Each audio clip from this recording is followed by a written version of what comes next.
पोरकट कल्पना असं तुम्ही म्हणाल. वामनही हेच म्हणाला असता जर त्याला वाड्यात टाकलेल्या पहिल्याच पावलाबरोबर या अनामिक अस्तित्वाची जाणीव झाली नसती तर.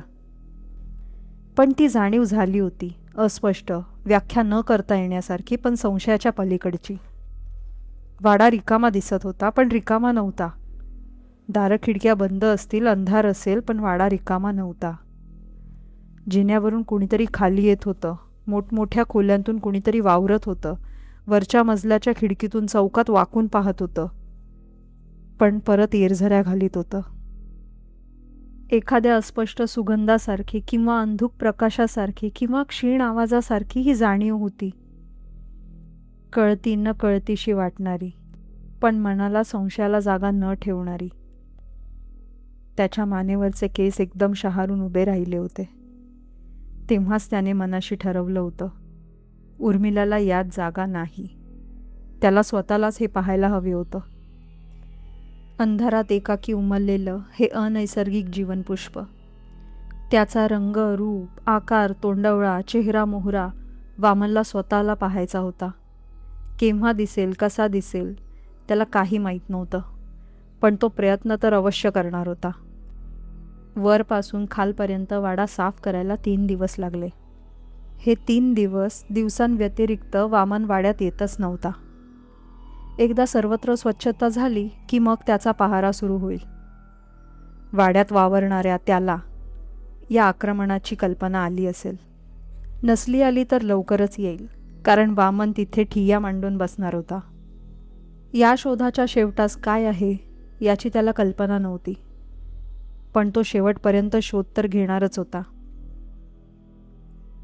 संध्याकाळी गड्यांचं काम उरकलं की वामन लॉजवर येऊन स्नान वगैरे करून मग उर्मिलाकडे जात असे. दुसऱ्या दिवशी त्यांच्यासमोर एक समस्या उभी राहिली. त्याच्या भेटीने उर्मिलाला झालेला आनंद आता कशाने तरी झाकळल्यासारखा झाला होता. उर्मिला किंचित मलूल दिसत होती. एक क्षणभर विचार करताच वामनला त्याचं कारण समजलं. ती त्याच्यासाठी 18 वर्ष थांबली होती आणि आता तो परत येताच तिची आशा उचंबळून आली होती. तिला अशा टांगत्या अवस्थेत ठेवणं म्हणजे तिच्यावर अन्याय करणं होतं. काही एका मर्यादेपर्यंत तिला विश्वासात घ्यायचं वामनने ठरवलं आणि आढेवेढे न घेता त्याने सरळ विषयालाच हात घातला. उर्मिला, मला माहीत आहे तू कशाचा विचार करीत आहेस. तू माझ्यासाठी इतकी वर्ष थांबली आहेस. आता मी परत आलो आहे. ती काहीच बोलली नाही. कधी काळी मी परत येईन असा तुझा विश्वास होता का? ती हलकेच म्हणाली. परत येईन तेव्हा कसा दिसेन याची तू कधी कल्पना केलीस? तिने एकदम आश्चर्याने त्याच्याकडे पाहिलं. हा प्रश्न अनपेक्षित होता. या प्रश्नाचं सरळ उत्तर मी मागत नाही, पण आता मी परत आलो आहे. तुझा अपेक्षाभंग झाला का? तुला काही विसंगती आढळते का? उर्मिला स्वतःशीच गालातल्या गालात पण गोड हसली.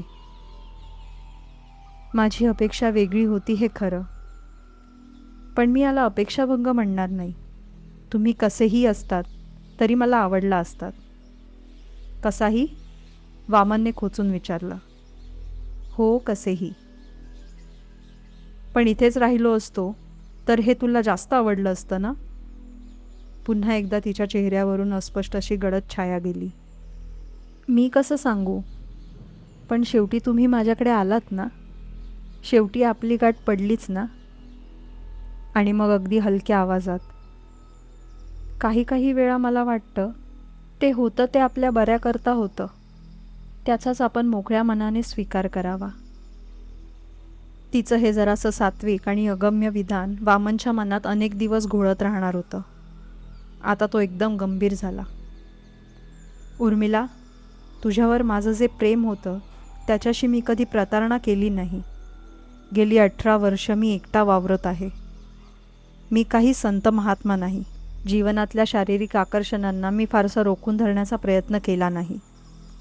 तुझी ही अशी गाठ पडेल याची मला स्वप्नातसुद्धा कल्पना नव्हती. उर्मिला, तरीही मनात तुझी प्रतिमा बाळगत आलेलो आहे. हे सर्व ध्यानात घेऊन मी आता आहे अशा स्थितीत तू माझा स्वीकार करशील का? मी याच प्रश्नांची आशा करीत होते. हो उर्मिला, मी तुला सुखी करण्याचा आटोकाट प्रयत्न करीन. पण त्याआधी आणखी एक मागणी आहे. मला काही दिवसांचा अवधी देशील? एका प्रश्नाने माझ्या मनात विलक्षण गुंता निर्माण झाला आहे. काही दिवसांतच त्याचा उलगडा होईल अशी मला आशा वाटते. तोपर्यंत थांबशील? मला सांगण्यासारखं नाही का? आत्ताच्या क्षणी नको. मग कदाचित सांगेनही. माझा त्यात कुठे संबंध येतो का? मला वाटतं येत असावा, कारण माझ्या सर्व आयुष्यातच तुझ्या आयुष्याचे धागे गुंतलेले आहेत. पण तुझी कल्पना असेल तसा हा प्रकार नाही, फार फार वेगळा आहे. मग काय, मी तुमच्यासाठी इतके थांबले ना, मग हेच. वाड्याची वीज तोडलेली होती. आणीबाणीसाठी वामनने बरोबर टॉर्च ठेवला होता, पण तो सारखं वापरणं शक्यच नव्हतं. मेणबत्त्यांचं एक भलं मोठं पुडकं त्याने बरोबर घेतलं होतं. दुपारी तो एकदा खालपासून वरपर्यंत चक्कर मारून आला होता. त्यावेळी सर्व खोल्यांची दारं खिडक्या त्याने उघड्या टाकल्या होत्या.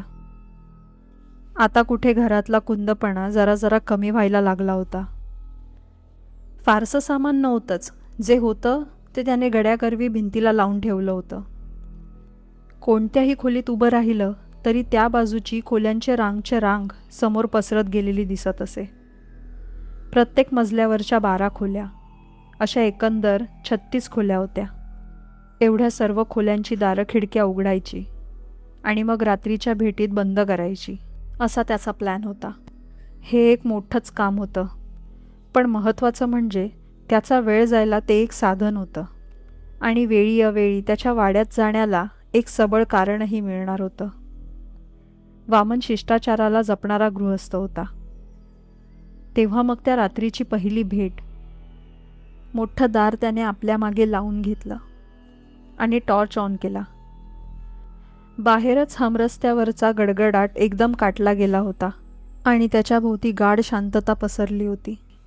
सर्व चित्तवृत्ती एकवटून तो इथे जे आहे अशी त्याची खात्री होती त्या अस्तित्वाचा वेध घेण्याचा प्रयत्न करीत होता. शरीरावरून जी एक चमत्कारिक लहर गेली ती पुरेशी बोलकी होती. आता त्यापुढे त्याला कसं दिसणार आहे किंवा जाणवणार आहे याची त्याला काहीच कल्पना नव्हती. तो एखादा आवाज असेल, कोणत्याही रूपात त्याची जाणीव होईल, त्याला वामन तयार होता. या क्षणी तरी त्याच्या मनाला भीतीचा स्पर्श झालेला नव्हता. समजा ते दिसलंच तर ते पुढे काय करायचं याचाही त्याने काही विचार केलेला नव्हता. इथे मागे राहिलेल्या आणि अज्ञात रूपात वावरत असलेल्या या दुसऱ्या वामनला केवळ पाहण्याची त्याची इच्छा होती. हा एक पाठलाग होता, ही एक शिकार होती. सध्या तरी तो तसंच समजत होता. 1-2 मिनटं तो तसाच उभा राहिला आणि मग टॉर्चच्या प्रकाशात त्याने मेणबत्ती लावली. कोपऱ्याच्या पहिल्या खोलीत त्याने आपला तळ ठेवला होता. रिकाम्या डब्याचं एक झाकण मेणबत्तीसाठी वापरलं होतं. अंधारात मेणबत्तीचा प्रकाश लख्ख वाटत होता.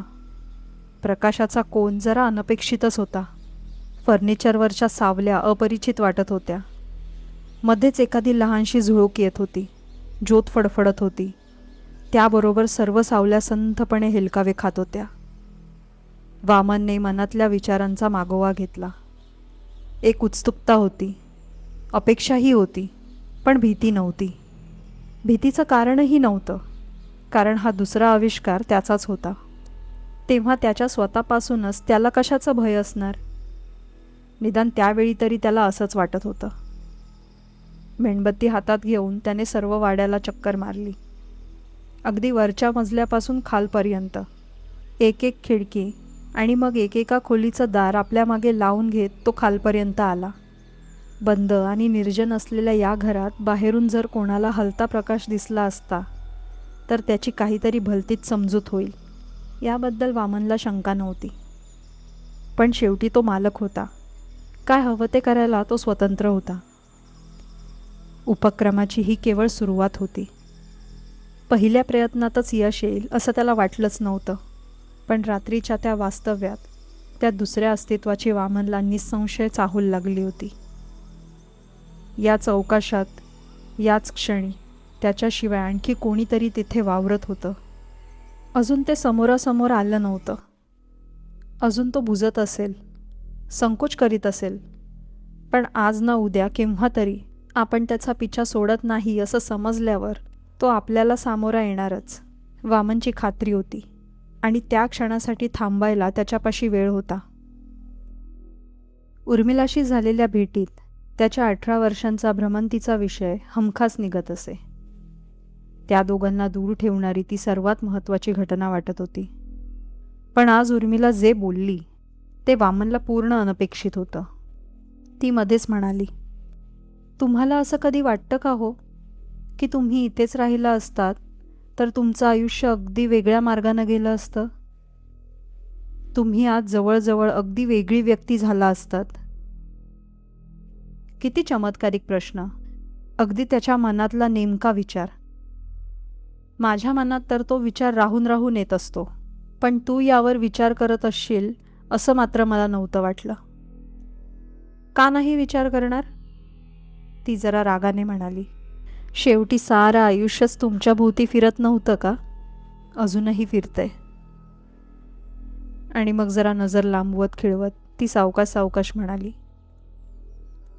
मी त्यावर कितीतरी विचार केला आहे. केवळ जागेपणीच नाही, झोपेत सुद्धा. झोपेत? वामन आश्चर्याने म्हणाला. हो, स्वप्नात तेच विचार नाही का येणार? कधी कधी मला असं स्वप्न पडलं आहे की तुम्ही दूर गेलाच नाहीत, इथेच राहिला आहात. ती गप्प बसली. मग? वामन अधीरपणे म्हणाला. डोळ्यांसमोर जे चित्र येतं ते अस्पष्ट असतं. आणि खरं सांगू का, ते तितकंसं समाधानकारकही नसतं. असल्या स्वप्नांवर मला फार फार अस्वस्थ वाटतं. पण मी तुला दिसलो आहे का कधी त्या स्वप्नात? हो, ती सावकाश म्हणाली. मग कसा दिसतो सांग ना? अर्थात आता आहात तसे दिसत नाहीत, कारण शेवटी मी माझ्या कल्पनेचंच ते चित्र रंगवलं होतं. तुम्ही वेगळे दिसता. तुझी काय प्रतिक्रिया झाली? माझी? मला तुम्ही आवडला असतात कोणत्याही अवस्थेत.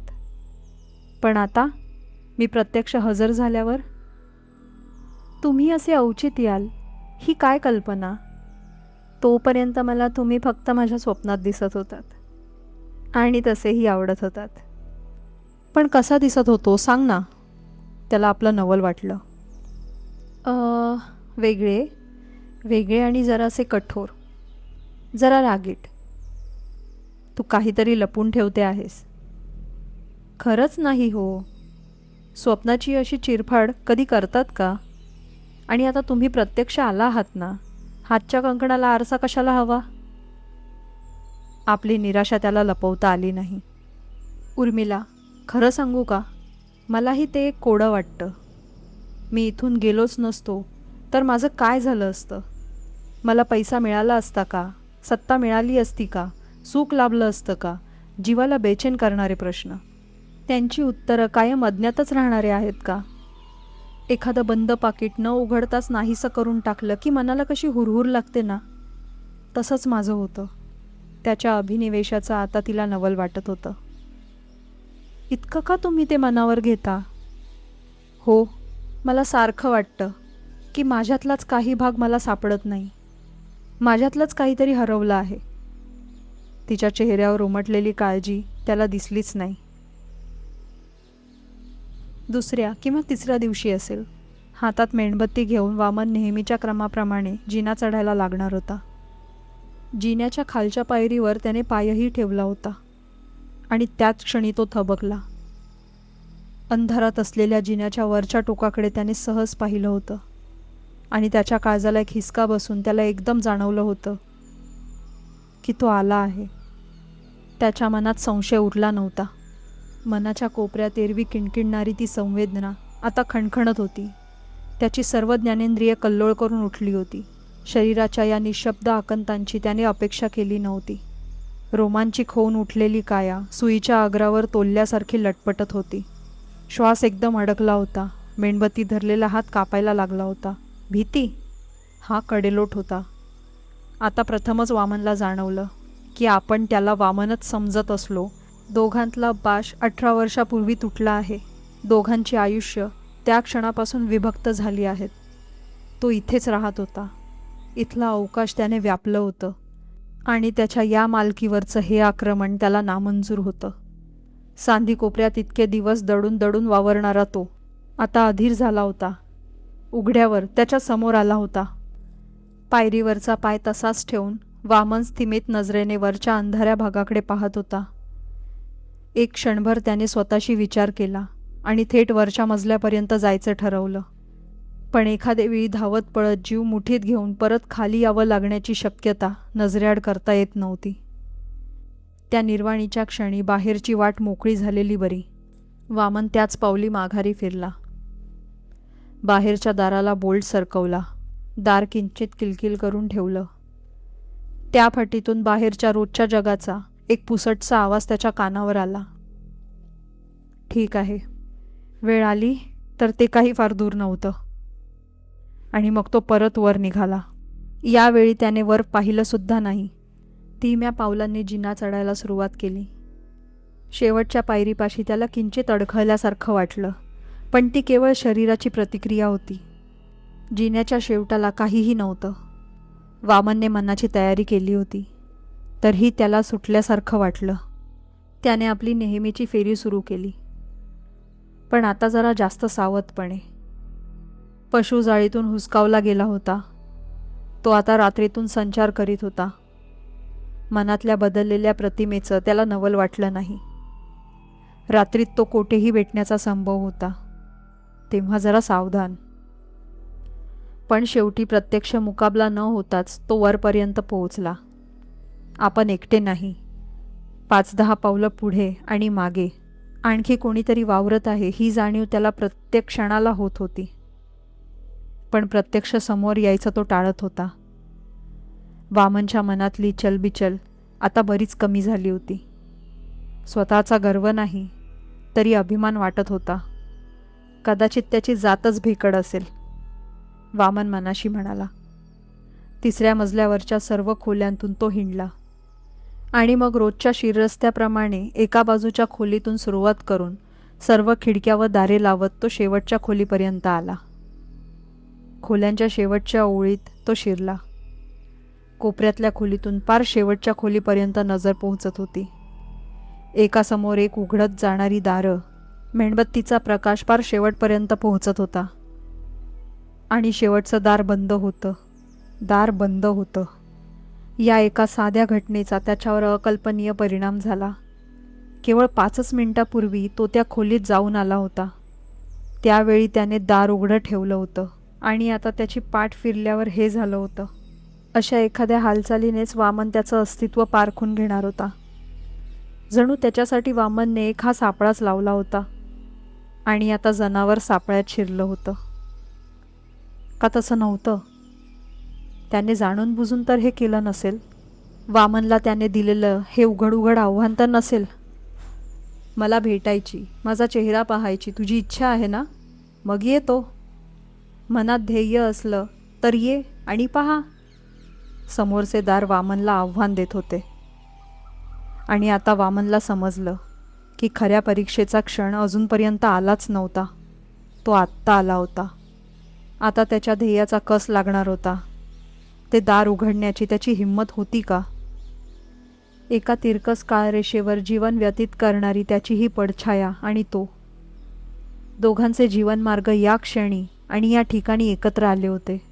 हा चौक होता, हा क्रॉसरोड होता, ही फुल्ली आहे. दारामागे काय असेल?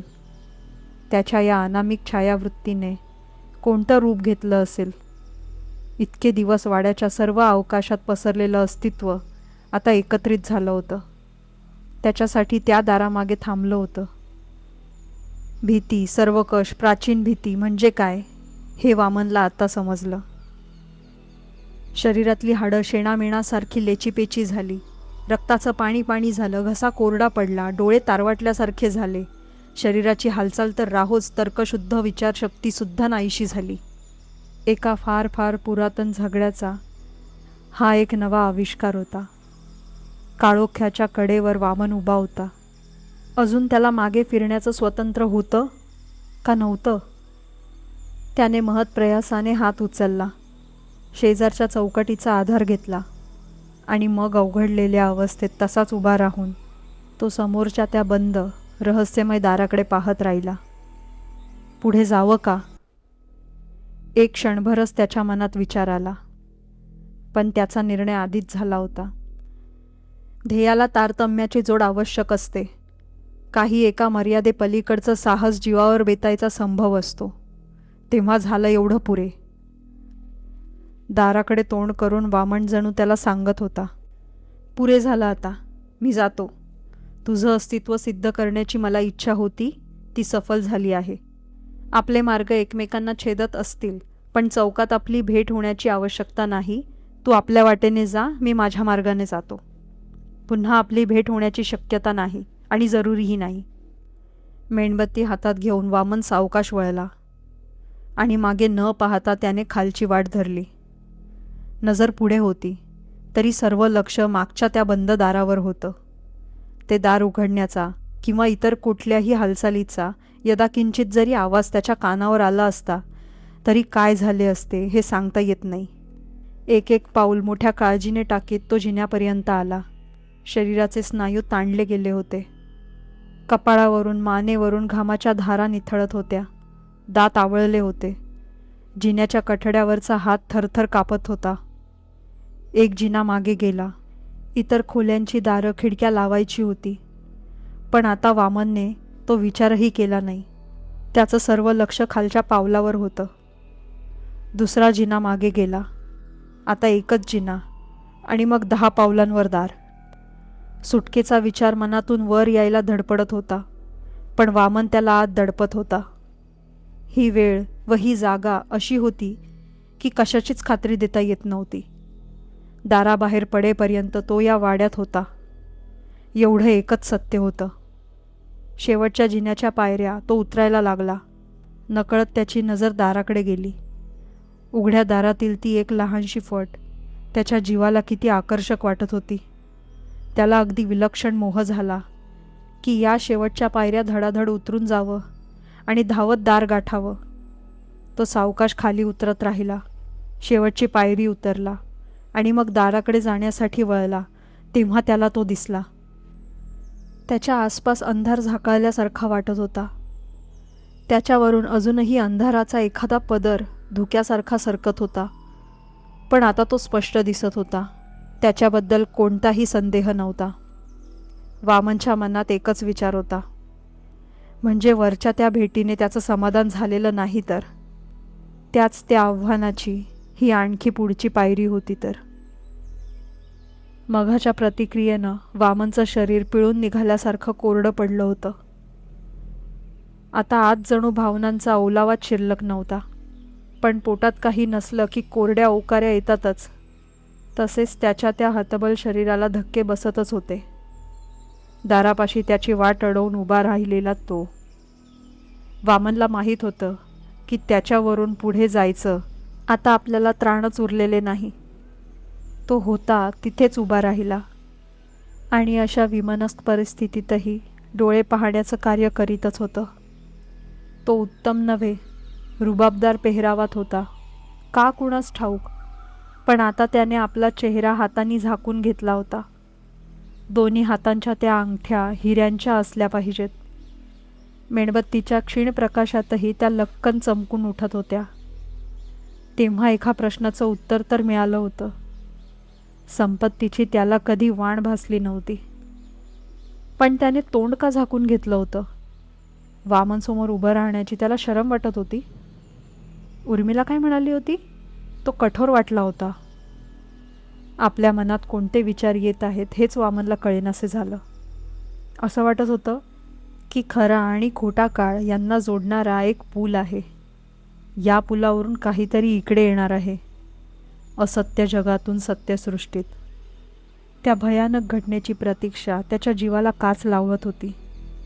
जसजसा तो क्षण खरोखर किती वेळ लांबत चालला, तसतसा तो असह्य होऊ लागला. हीच तर त्याची इच्छा नसेल. अनंत वाटणाऱ्या वेळानंतर त्याने चेहऱ्यावरचे आपले हात सावकाश खाली घेतले. त्याचा पूर्ण चेहरा वामनसमोर उघडा झाला आणि मग वामनला जो धक्का बसला तो सर्वांगावर ताण करणारा होता.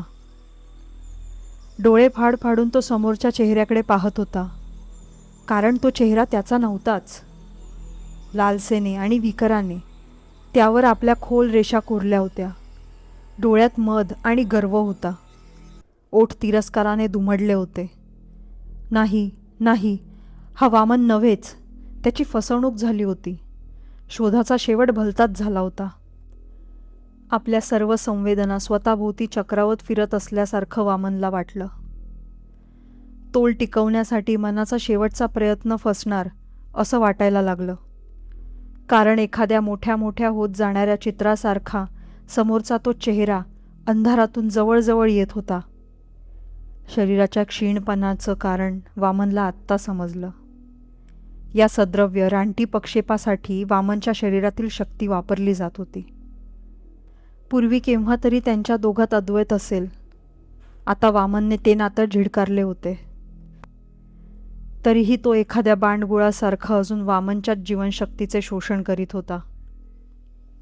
तो चेहरा जवळ आला, विक्राळ झाला. त्याची आक्रमक शक्ती वामनचा जीव गुदमरून टाकीत होती. त्या हल्ल्यापुढे वामन टिकू शकला नाही. त्याने एक पाऊल मागे घेतले. आपल्या हातांनी आपला चेहरा झाकून घेतला. त्या निर्वाणीच्या क्षणीही त्याला एक विचार सुचला. आपल्या दोघांच्या भूमिकात अदलाबदल झाली आहे का? आता तो पुढे येत आहे आणि मी माझा चेहरा झाकून घेऊन उभा आहे. तो माझं सर्वस्वच हरण करणार आहे का? मला कशाचाच नेट लावून त्याचा प्रतिकार करता येणार नाही का? डोळे मिटलेले असून सुद्धा वामनला त्याची जवळीक जाणवली. एकाच वेळी बर्फासारखं गार आणि उकळत्या तेलासारखं गरम असा तो चमत्कारिक संसर्ग होता. दूरवरून येणारं वादळ जसं शरीरावरून घोंगावत जावं तसं त्याच्या आक्रमक, बढाईखोर, गर्विष्ठ स्वभावाचं वादळ वामनभोवती घोंगावत होतं.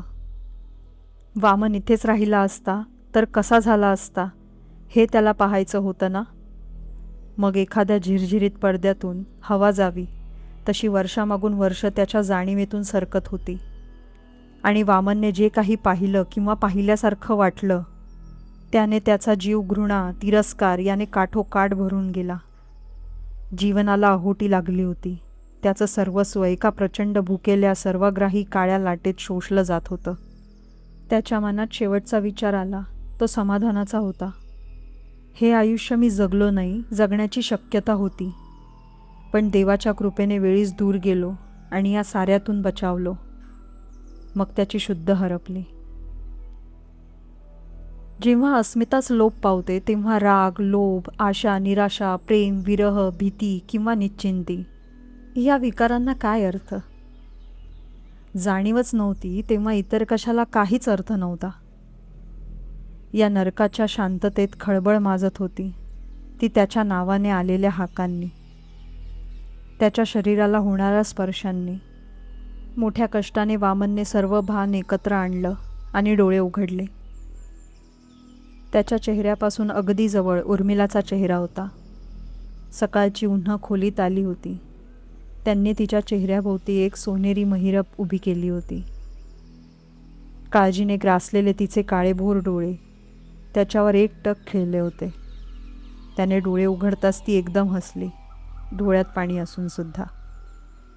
उर्मिला, तू इथे कशी? तो मागचा आठवत म्हणाला. आणि मी दुसरीकडे कुठे असणार? पण मी इथे येणार हे कोणाचंच माहीत नव्हतं. किती वाजलेत पाहिलंत का? पण तरीही इथे कशी आले हेच ना. मला कल्पना होती. कल्पना? तो गोंधळून म्हणाला. तुमच्या मनात कसला विचार चालतो हे मला समजलं होतं. तुम्ही 2-4 दिवस कशासाठी मागून घेतलेत याचीही मला कल्पना आली होती. तुम्हाला त्या दुसऱ्या वामनला भेटायचं होतं ना? दुसरा वामन? हां, तो एक पशु होता. आता तुम्ही त्याला भेटला आहात. तुम्हाला ते समजलं आहे. तुला हे कसं काय माहीत आहे? खाली वाकून तिने त्याचा चेहरा हातांनी कुरवाळला. आणि मी याचा विचार केला नसेल का?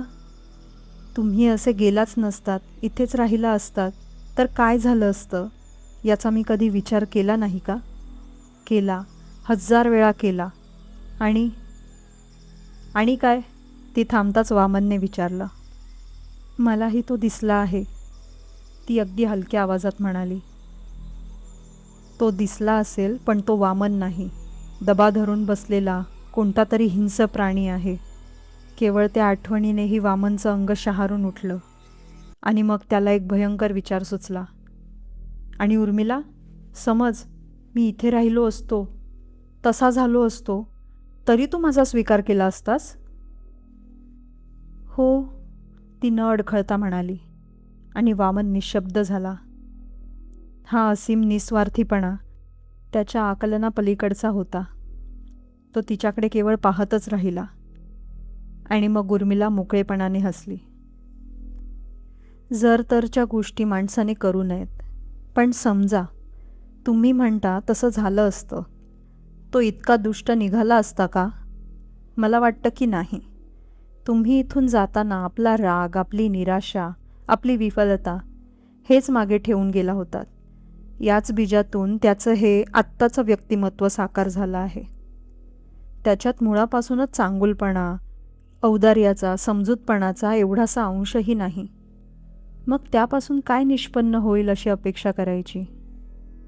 तुम्ही खरोखर इथे राहिला असतात तर मला नाही वाटत असं काही झालं असतं.